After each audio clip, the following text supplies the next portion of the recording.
In this video, we're going to get set up to build and run our first Blazor web app. To get started with Blazor, you're going to want to first go to blazor.net, right there. That's the your magic URL that will take you to the Blazor homepage.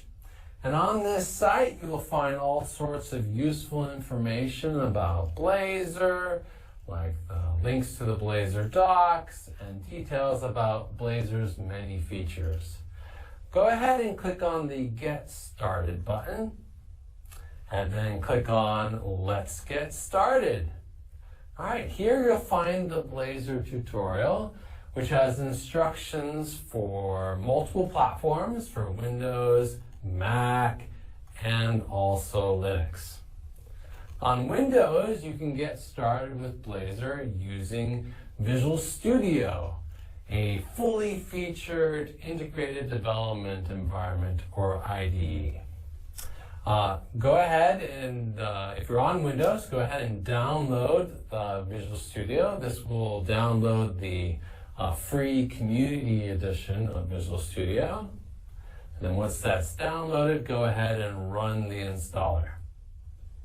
Okay, so in the Visual Studio installer, you can then select which workloads you want to install.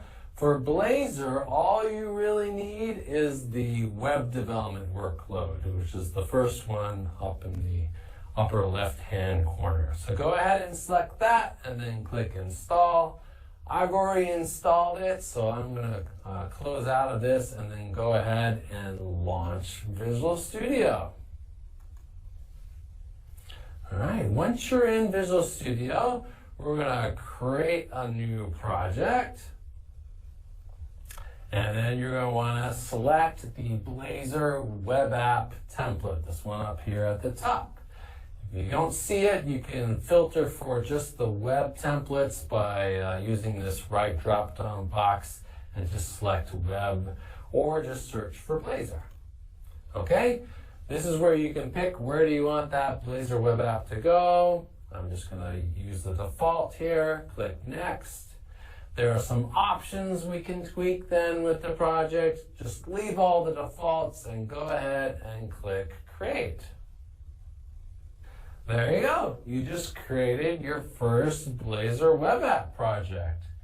Let's go ahead and run it. To run it, go ahead up to the top and click the green play button, and that will build and run your Blazor web app. Run it in the debugger. Awesome. Okay, there it is over here running. There's our Blazor web app running in the browser. You can see we have a simple web application with a few different pages. On the home page, we've got some static content. We have a counter page with a button that we can click and the count goes up. And then this weather page that displays a table of randomly generated weather forecast data. Now we can snap this side by side. Let's do it side by side with Visual Studio. And Visual Studio will watch our files as we make code changes. For example, let's find that home page and home.razor right there. And we can edit this hello world text, which is right here in this H1 heading. Let's change this to great job. We'll go ahead and save that and then click the hot reload button, that little flame icon on in the toolbar, and there the change has been applied to our Blazor web application. Awesome, so that was easy. Okay, so that's how you can get started with Visual Studio on Windows. All right, but what if you're not on Windows? Well, you can also get started with Blazor from the command line using just the .NET SDK. And we have instructions for how to do that on Mac, on Linux, and on Windows there are instructions as well. You can find them right here at this link right there. If you prefer to get started from the command line using whatever editor you'd like, go ahead and click on that link. And then click on Let's Get Started. Okay, so you're going to want to download and install the .NET SDK. On Windows, you can just download the .NET SDK installer. So I'll go ahead and do that. Great. Once that's downloaded, go ahead and click on it to run the installer. Awesome. And then click install. Done. Okay. Once the .NET SDK is installed, I recommend, it looks like we still have our running app window open there. We'll close that. Once the .NET SDK is installed, I recommend going to the terminal and just checking that the installed cleanly. And you can do that just by running .NET-version. And this should display the version of the .NET SDK that you have installed. It should be 8.0 or later. If you see that, then you are good to go. All right, and then now we can create our Blazor web app from the command line. To do that, you run the command .NET new, which creates new projects, and then the project we want to create is a Blazor project. You can also then select where do you want the app to go. Like I think I'll make this one I think I was on 4 before, so let's make this my 5th one, Blazor app 5. Go ahead and run that command, and then the .NET SDK will generate our Blazor web app for us. There it is. Well, I guess we have to go into the folder that I just created, and we'll list it right there. Awesome. Okay, now how do we run this? So to run our Blazor web app from the command line, we run .NET run. Okay? That will build and then run the application. Once we see the log output, we can just click on the link, and then there's our Blazor web app that we just ran from the command line. Easy peasy. Now that's really convenient. .NET Run will just build and run the app once.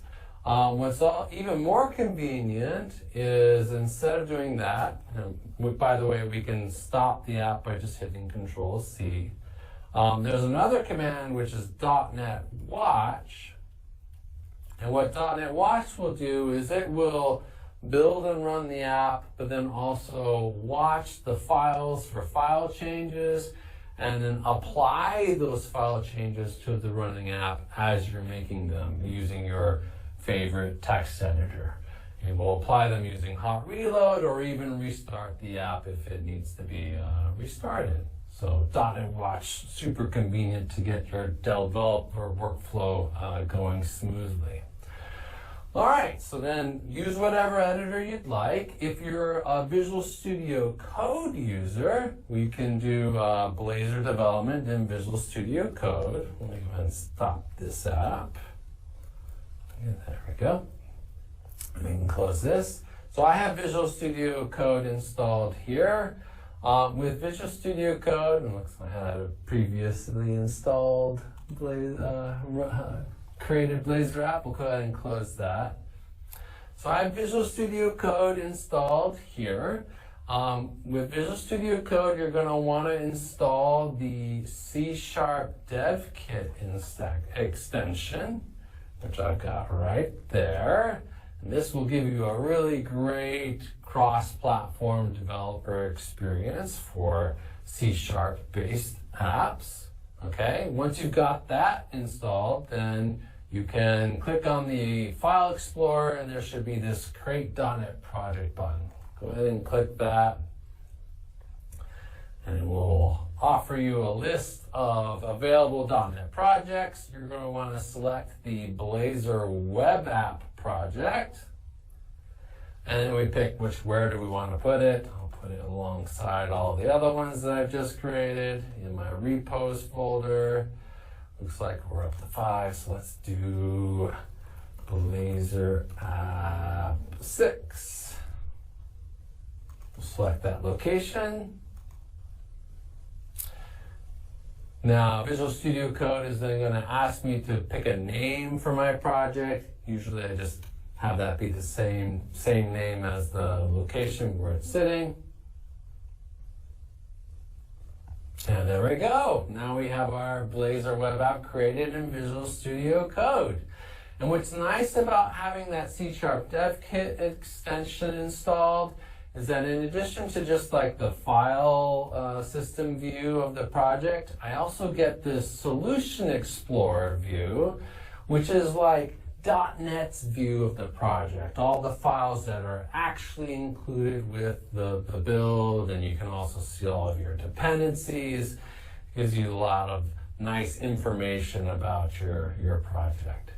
Now to run this, we can just open one of the C# files and then click the Run and Debug button. Click Run and Debug again to set up the which debugger you want to use. You should pick C#, and then you can select which launch profile you'd like to use. Just select the default, and then this should run our Blazor web app from Visual Studio Code in the debugger. And there it is again, okay? Alternatively, you can run the app using .NET Watch from the Visual Studio Code terminal. And that's really convenient because then you can edit the code and see the changes really quickly. So I'm going to go ahead and stop this, and then let's head over to the terminal. We'll open a new terminal. There we go. And then I'll change into my Blazor app 6 directory. You want to make sure you're in the directory that you want to run, and we'll run .NET Watch from here. And I just often will have this running in the terminal in Visual Studio Code while I'm making code changes. Okay, so if we pop this over to the side, and make sure I don't have any accidental changes in program CS. There we go. And then if we go to our code in the Solution Explorer, let's bring up again that home component where that heading is being defined right there. Give ourselves a little bit more room. And instead of Hello World, let's put, you did great. Go ahead and save that.